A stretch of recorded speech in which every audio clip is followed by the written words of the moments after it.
Hi, it's Doug. When I was 8 years old, my dad came home from work and presented me with a little packet of these. These are pumpkin seeds, he said. We're going to plant one of these seeds in our garden, you and me. But these weren't just any pumpkin seeds. My dad had grown ordinary pumpkins before. I'd seen them in his garden. Now, if you didn't know this, pumpkins grow on vines, like you see here.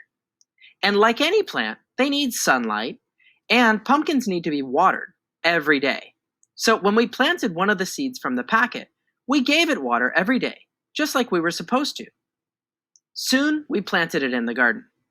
But the pumpkin from my dad's packet of seeds grew, and it grew, and it grew, eventually getting this big. This was getting crazy. I'd never seen a pumpkin like this. And I knew something about pumpkins. You see, I grew up in a town called Sycamore, Illinois. And in Sycamore, we're all a little bit crazy about pumpkins. Every year, the town has a pumpkin festival where we decorate and display pumpkins on our courthouse lawn. Our city flag even has a pumpkin on it. Dad, I said, we should take our giant pumpkin up to the courthouse. My dad got a big smile. You read my mind, he said. You see, that was my goal all along.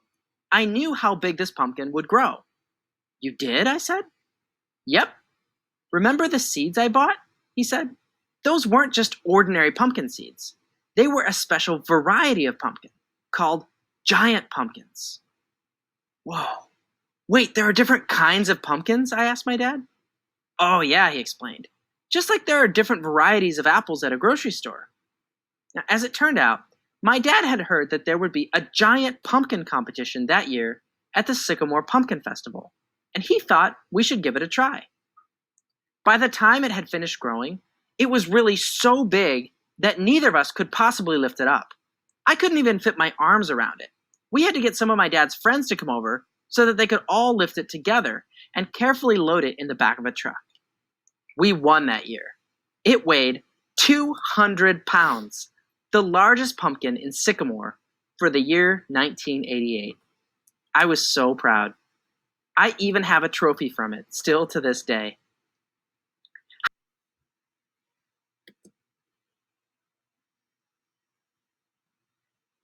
Officially, the largest fruit ever. This is the first time anyone has tried to make a fruit so gargantuan. But it's definitely not the first time that plant growers have tried to make fruits bigger in general. Size is actually one of the most common traits that plant growers use selection to try to improve. Like, here is one of my favorite examples of people changing plants. This is a painting from about 400 years ago. And can you tell what that is? You might not even recognize it, but these are watermelons. Getting to see the old painting is almost like getting into a time machine and going back in time. It gives you a glimpse at what watermelons used to look like before we used selection to create the watermelons we grow today. Back 400 years ago, there wasn't as much of the watermelon that you could actually eat. Most of it was that white rind part, which doesn't taste very good. Watermelons today, you can eat all of the insides. It's so tasty. It's one of my favorite plants to eat. What about other fruits and vegetables? What did these look like before selection? You might not recognize this little fruit. Maybe you think it's a cherry. Nope. This is the original wild version of a fruit you know well. Let's see what it looks like today, after we've done selection on it to make it bigger. It's a peach. So the original wild peaches used to be much smaller. Or here's a vegetable you know. I doubt you can recognize it in its original wild form here, but let me show you what it looks like today, after we've done selection on it to make it bigger. It's corn. Isn't that crazy? Plant growers have created different varieties of almost every fruit and vegetable you'd see in a store. There really isn't a single plant that we grow which is anything like the original natural version of that plant. We've changed all of them through the process of selection. So now, just for fun, if you were to become a plant grower and you could use selection to create a giant variety of any plant, which one would you choose to make bigger?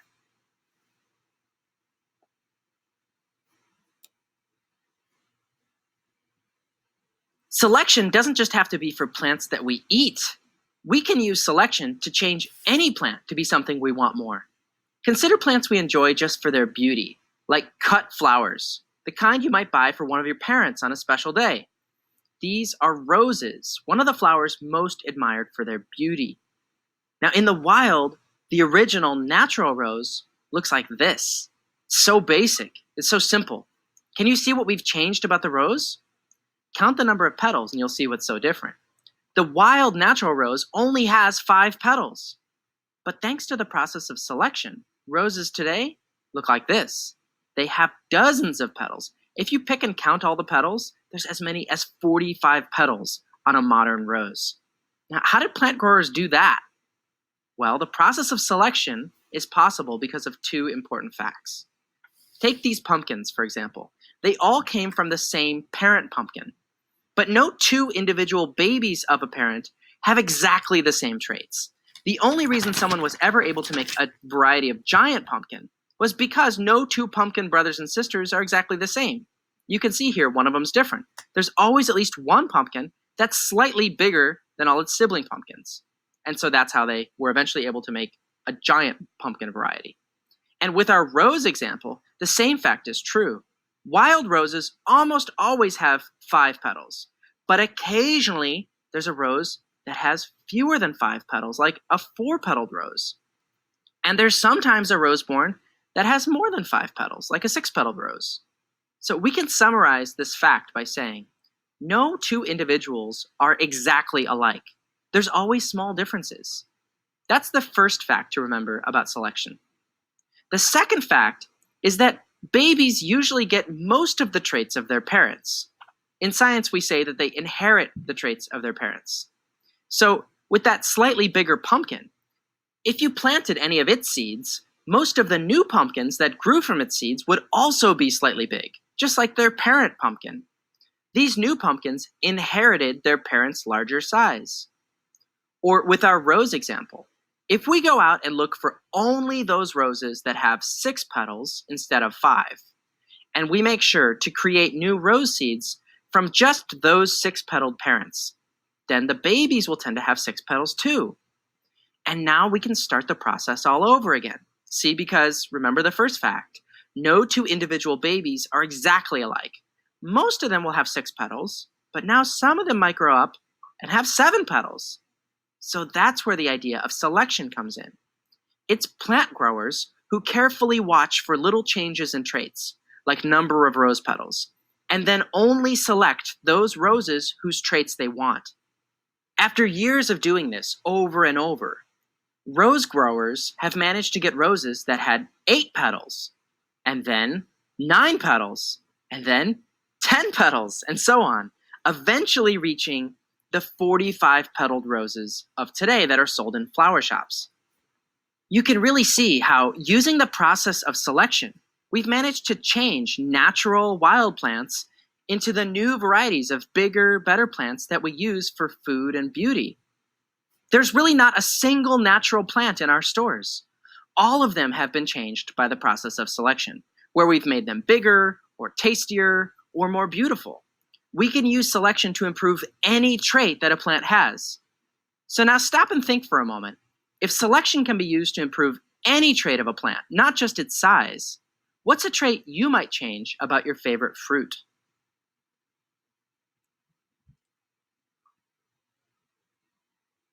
Because plant growers can use selection to change any trait of a plant, it means we've created a lot of different varieties of fruits and vegetables.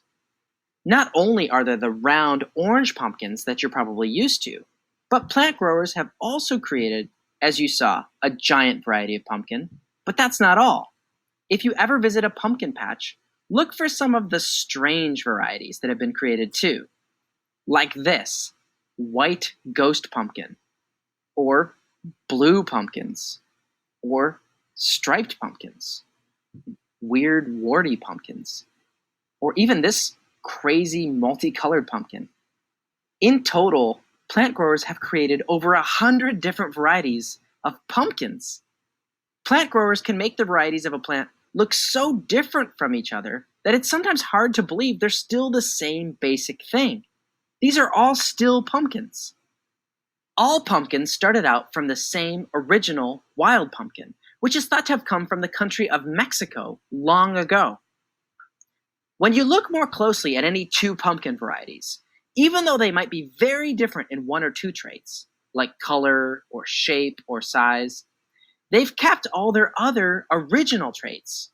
So if they came from the same original wild fruit, they'll still have lots of traits in common. For example, when we cut them in half, you can see their insides are still similar. There's a thick outer skin and a hollow center that's filled with lots of seeds. And look at the plants themselves. Whether it's a classic orange pumpkin on the left or a ghost pumpkin, their leaves all still look very much the same. And their flowers do too, as you can see in these side-by-side comparisons. So even though they're varieties of pumpkin, you can see all this evidence of the fact that they were long ago made from the same original pumpkin. Now, this might come as a surprise, but if you've ever eaten squash before, well, have a look at squash when we cut it open. Does that look familiar? And here's the leaves of a squash plant. If you don't remember, here's the leaves of a pumpkin plant. Here's the flower of a squash plant. Compare with the flower of a pumpkin plant. That's the surprise for you. Squash isn't really its own thing. By seeing its similarities with pumpkins, I can let you in on a little secret. Squash is just one of the 100 pumpkin varieties. It too was created from that same original wild pumpkin that's thought to have come from Mexico so long ago. So pumpkins and squashes are just two different varieties of the same fruit. Just like how a Red Delicious apple and a Granny Smith apple are both apples. It's just more surprising with squashes and pumpkins, since we call them by such different names. But we could have called squash anything, really, like long pumpkin, or maybe a better name for it would have been nose pumpkin. Whatever you call these, they're both varieties of the same fruit. In fact, everything you see in this picture are all varieties of pumpkins. Isn't that crazy? They're such different colors and shapes, but inside, they all look similar. So what do you think? Are there any other plants in our lives which turn out to be varieties of the same thing? You know, two fruits that seem different from each other, but actually came from the same original wild plant? There are a few more surprises. See if you can figure them out in today's activity.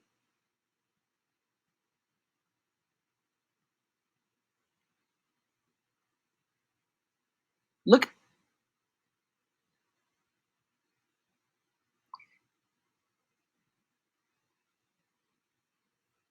Discuss as a group. So, did you figure out which fruits or vegetables in your life have the same wild parents? Hopefully you noticed these 5 groups.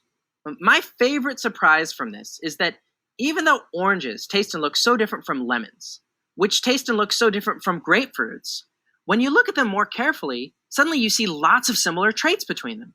Like when you cut them open, you can see, hey, wait a second, they all have fruit divided into sections like this.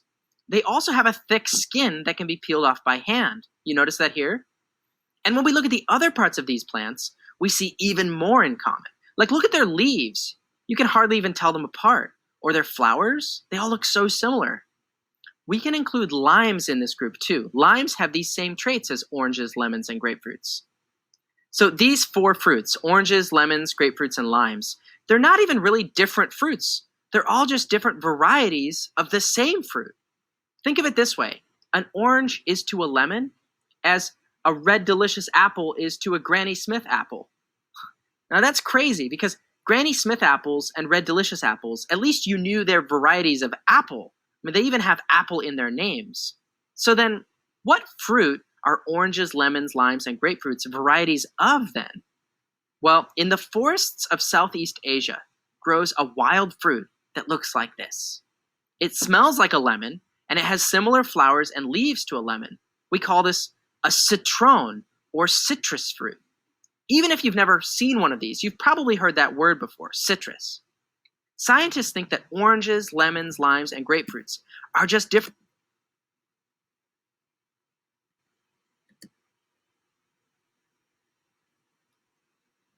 Different varieties of some kind of original citrus fruit, which was probably something like a citron. So you'll sometimes hear all of these called the citrus fruits. That's why that name might be familiar. I think what's so surprising about the citrus varieties, unlike the apple varieties, is that we've used selection to make them all so different in color, in taste, in shape. I mean, think about just taste, right? Oranges are sweet, lemons and limes, they're sour, and grapefruits, they're kind of bitter. And yet they're all varieties of a single fruit, the citrus fruit. So once again, we see how by discovering some knowledge about how living things inherit their traits, we can use the process of selection to create new and different varieties of plants from what's originally found in the wild. And so far, we've just been talking about citrus fruit that you can find in your grocery store. But have we ever made other varieties of citrus, ones maybe you haven't heard of? Like, have we ever made a giant citrus the way we made a giant pumpkin? Well, as far as I know, no one's made any giant citrus yet. But I do want to tell you about one last example, because it might be the weirdest fruit I've ever seen. I was walking around in a park in Southern California when I saw this. Do you see that thing? Right there, growing on the tree. I couldn't believe this was real. I was like, what? It's what I would expect a fruit to look like on some alien planet. What is this thing? Well, if I cut it open, it looks like this. It does not look familiar at all to me. Just looking at this picture, you might say something like, well, Doug, that might just be its own kind of fruit. I don't think this is a variety of one of the other fruits. But if you think that, you'd be wrong. And that's because what you really need is you need to be able to smell this thing. Wow, does it smell strong? It has to be the most intense citrus smell I've ever smelled in my life. It's like the smell of 1,000 lemons. That's right, this is a variety of citrus fruit. It's a fruit from Japan that's called Buddha's hand, partly because it looks like a bunch of fingers. Now, if it's a citrus variety, then why doesn't it have all those sections inside like other citrus fruits? Well, look at the inside of a citron. Remember that wild citrus fruit? It has sections too, but notice how it also has a really thick peel or skin. With a Buddha's hand fruit, instead of selecting it to have more fruit, plant growers actually selected it to have more peel. There's no fruit part at all to it, so you don't really eat Buddha's hand. Instead, people like to use it for its smell. They'll scrape little bits of it off and put it in their tea or soup, just for its nice, strong citrus smell. If you're lucky, sometimes, occasionally, you might be able to find a Buddha's hand citrus fruit in the grocery store. Next time your parents go to the grocery store, or if they ever go to a farmer's market, ask if you can come along. Spend some time hanging out in the fruit and vegetable section and see what incredible varieties of things you can find.